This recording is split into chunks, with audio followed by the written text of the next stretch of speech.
Branko. Ja sam je došli još uveče.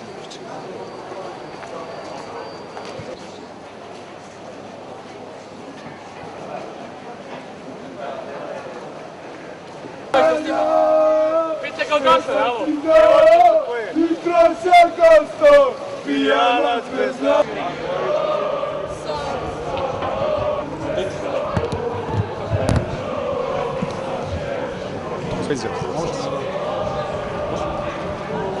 Gospodin Aleksandar Vučić sa svojim sinom došao je u Slovačku da bodri Crvenu zvezdu u vrlo teškoj situaciji kada je Zvezda u Beogradu izgubila 2:1. Što je vaše očekivanje?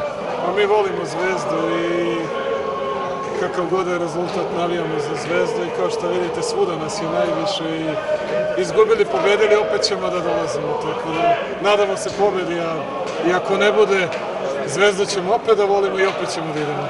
Prognoza rezultata? 2:0 za Zvezdu. Možda nam kažeš kako se zoveš? Danilo. Očekuješ da će Zvezda pobediti dovoljnom razlikom i plasirati se? Sigurno. Moj sin je veći optimista nego ja, ali sve jedno. Sve najbolje u životu.